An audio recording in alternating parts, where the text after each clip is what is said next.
Hi friends, welcome to my first attempt at a tutorial.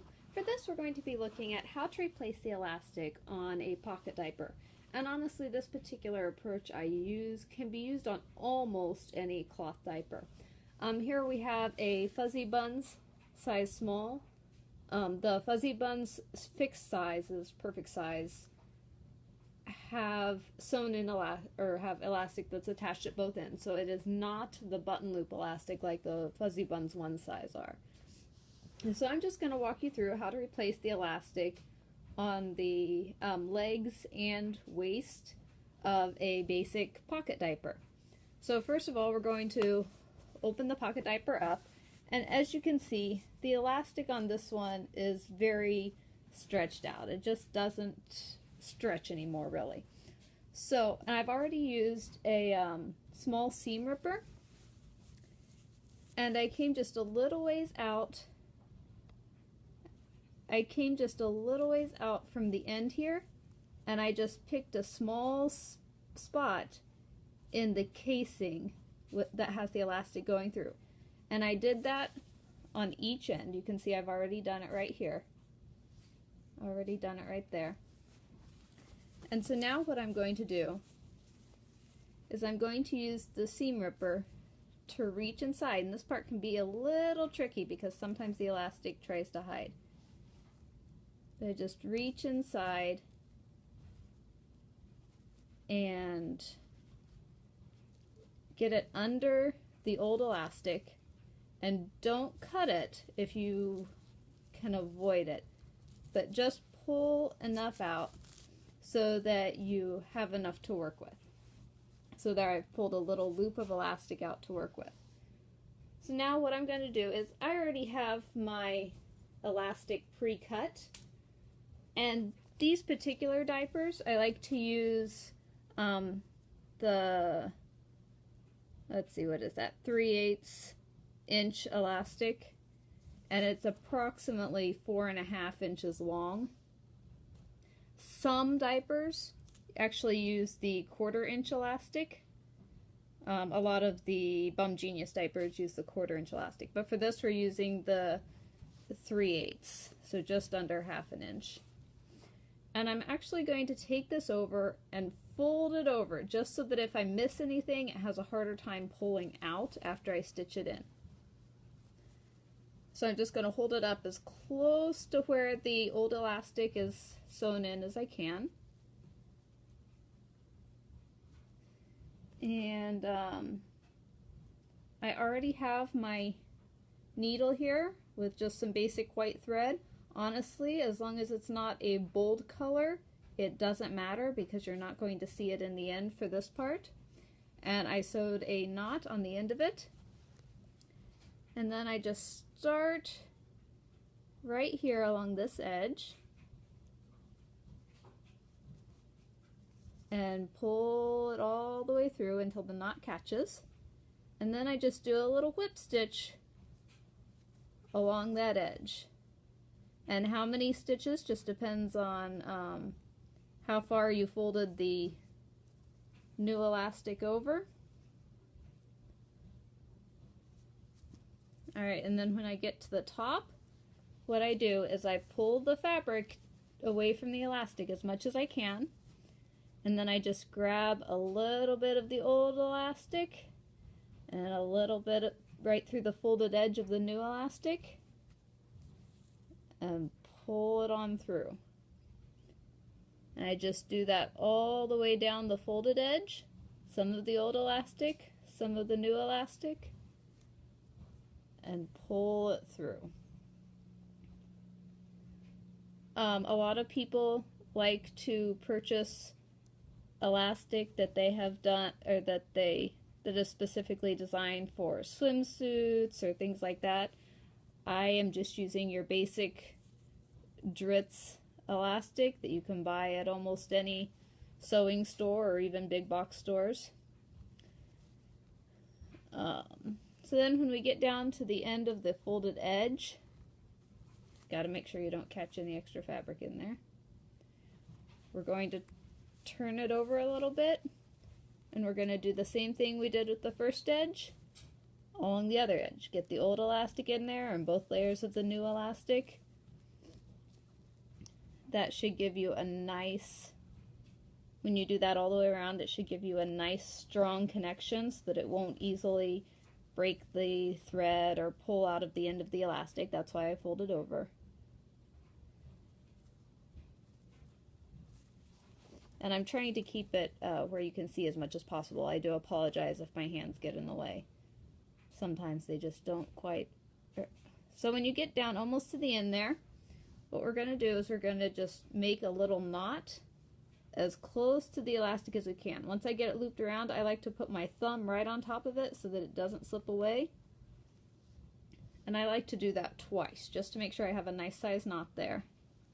Put my thumb on it, pull it tight, and then I just go and I make one more stitch through all 3 layers.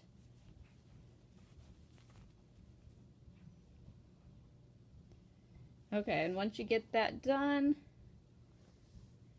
you can just snip the thread as close to the elastic as you want. At this point, I go ahead and make a new knot in the end of my thread so that I don't have to worry about, and I missed that one, so I don't have to worry about doing it again before I start my next seam. Alright, and now here is where you come to the part where you actually cut the old elastic. And you want to cut it as close to where the new elastic is attached without actually cutting any of the stitching. Next, we're going to overlap these 2 a little ways. And what I found is handy is if you always put the new elastic on the bottom side of the old elastic, so that way when you are pulling it through the casing from the other end, it's less likely to slide. So what I do here is I just make about 5 stitches. And I don't know what this pattern is called or anything like that, but you know, when you're first learning to count, every time you learn that 5 objects equals the number 5, they're always in the 2 on top, 1 in the middle, 2 on bottom pattern. That's what I'm doing here. And then I just make a basic knot just so it doesn't slip out on me. And then I push it through the middle one more time. And then I go ahead and snip the thread. It really doesn't matter how close you are because it's going to get thrown away anyway. Then I go ahead and tug the new tug the new knot in. Alright, now we're going to move down to the other end of the leg casing. I showed you here where I already have a hole. So we're going to go into this end and do the same thing where we find the old elastic. If we can find it here. Let's see. Sometimes it likes to hide under the seam from the other side. So sometimes you kind of have to wiggle it around and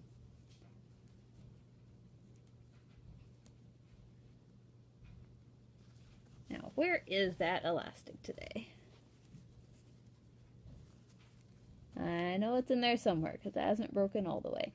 Sometimes you do find ones that are broken all the way, but usually you can tell those before you get into them just from the way they pull.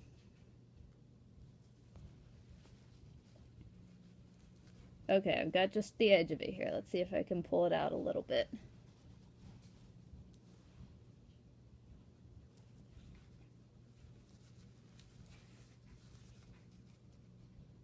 Now you want to be careful not to get the PUL from the other side of the casing, because you definitely don't want to put any holes in the PUL that you can avoid. The PUL is what provides the waterproofing, and if you poke that too much, it will leak. The good news is that if you just get a small minor poke, frequently you can put them in the dryer and that will help them reseal. Alright, so I got it through there, and now what we're going to try to do is we're going to just try to pull all the old elastic all the way through so the new elastic comes in. So see, when I pull it, Oh, we got to make sure that this goes in flat so that it doesn't get hung up. Because if it gets hung up, the stitches can pull apart in the middle. So just pull it all the way through. I'm going to just straighten that fabric out so that it's easier to fix later. Alright, so just gently pull. You don't want to pull too hard because you can and will pull the stitches apart halfway through, and then you have to figure out how to get the new elastic through with the safety pin. Almost there. And guess what? You get to learn how to do it with a safety pin today. So let me find my safety pin here. Okay, so I just have a real small size safety pin, and since it got caught halfway through in the middle, we have to go all the way back over to where the new elastic is attached and pull it back out. And then we're gonna, well, we can pull the old string out since we don't need it anymore. Make sure you put the safety pin on one side and not right in the middle, because if you put it right in the middle, it won't all fit through the casing very well. So I got it put through on one side so it lays flat. So then I'm just going to insert the safety pin and elastic into the casing. And you just gotta start working it through. Where my lower finger is in the video, that's where the very point of the safety pin is. So I'm pushing it through my first fingers and then pulling the excess material back with my second fingers. Pushing through to my first fingers, pulling back. So you just gotta work it all the way through.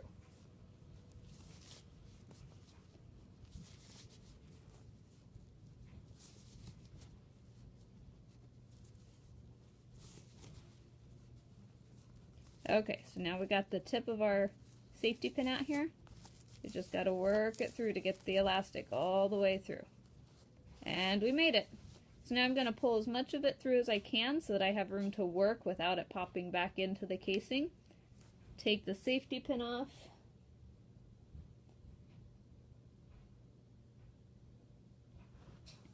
And then we're going to stitch it to the old elastic on this end the same way we did on the other end. So we're going to fold the new elastic over just a bit.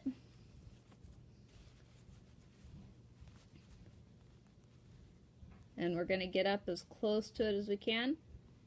And sometimes when the elastic is old and worn out, it'll feel really narrow. But I found that if you match up one side first, and remember, we're going all the way through the old elastic and both layers of the new elastic. But if you match up one side first, you can usually get the old elastic that's gotten narrow to stretch back out closer to the size of the new elastic. So we're just pushing it through all three layers. And then we're going to turn a little bit. And here's where you can start kind of spreading the old elastic out so that it reaches both sides. We're going to grab a little bit of the old elastic and go through the double layer fold new elastic.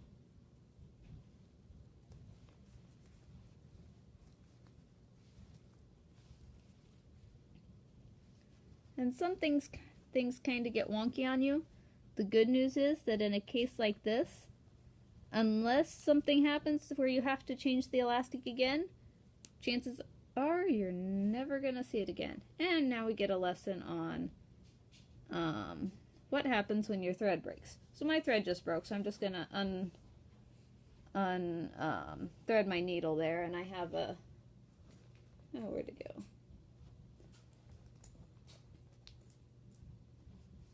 I have a spool of just your basic white thread here, so I'm going to pull off a good length, and you'll get to see me thread my needle, hopefully.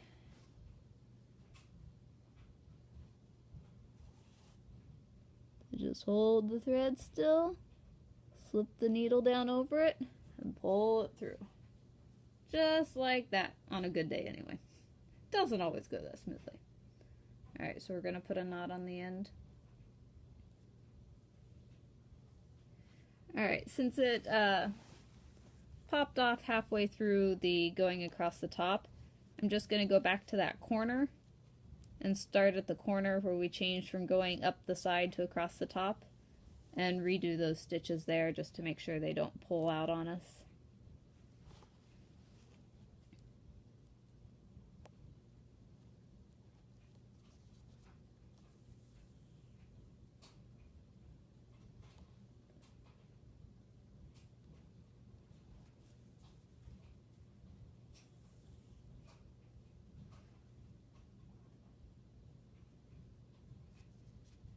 Okay, so we got all the way across the top there. So now we're going to switch over to the final side. And we're going to work to make sure we get all 3 layers through there, even if the stitches have to go through crooked. The nice thing is, while we don't want them to be super messy, they do not have to be perfect because they aren't going to be seen unless you're taking apart the diaper again.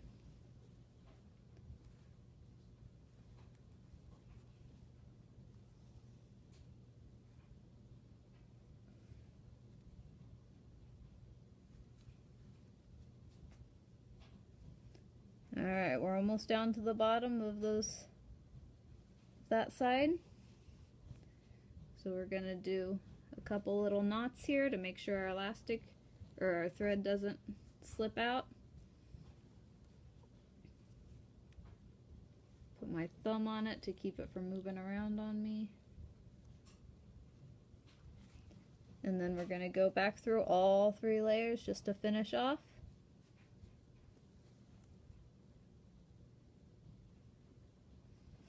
Alright, and trim the thread. Go ahead and make a knot on it so that it'll be ready the next time. And here is where we do our final cut for the elastic.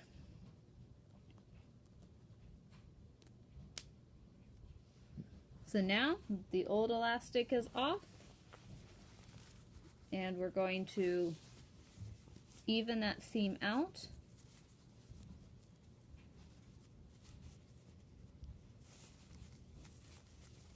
Alright, so see, we have this nice stretchy elastic on this side, and then over here we have this very relaxed elastic. If you put the 2 sides together here, I've got the tops matched up, and you can tell here's the bottom of the new elastic, and here's the bottom of the old elastic. So you can tell there's a drastic difference there. Alright, real quick, I'm going to go ahead and show you how I close the openings that I cut, and then we'll probably call that good for this video after I do that.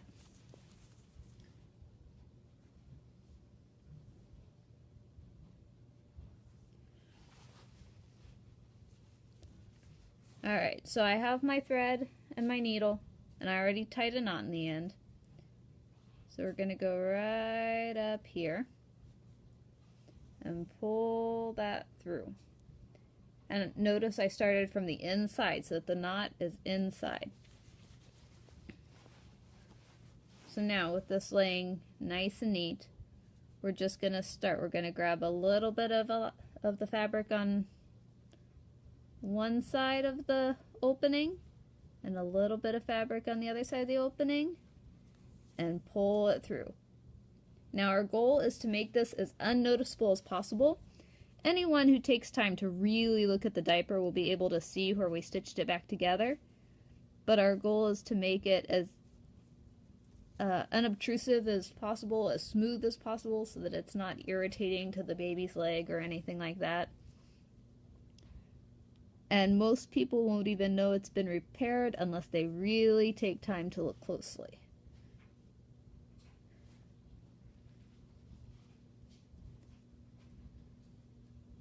So we're just going to keep going like that. Loop, pull it through. Get a little bit of fabric on one side, a little bit of fabric on the other side. Be careful not to poke yourself. Pull it through.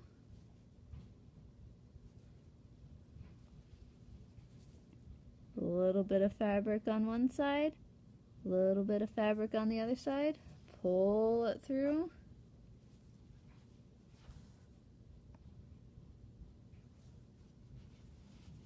Let's see.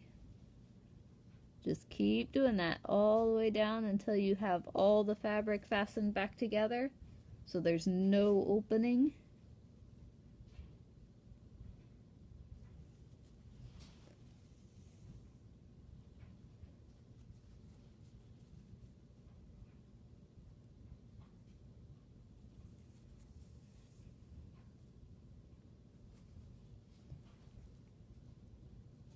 And I've almost got it. I think just a couple more stitches and we'll be ready to tie the knot and slip it as close to inside as we can.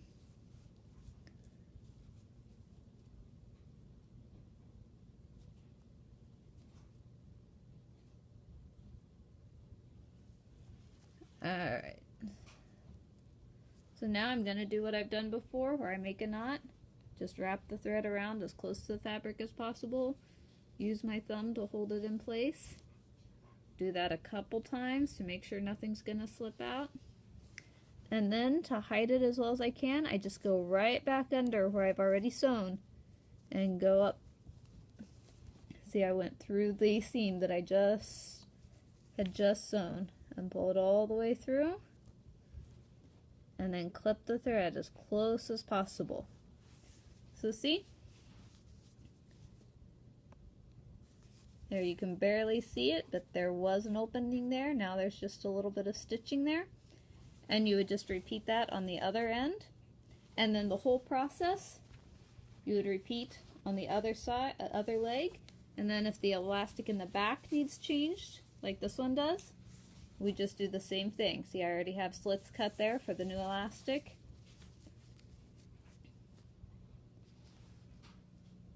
And so I'll just do this twice more, once on the other leg, once on the back, and then the diaper will be as good as new. Thanks!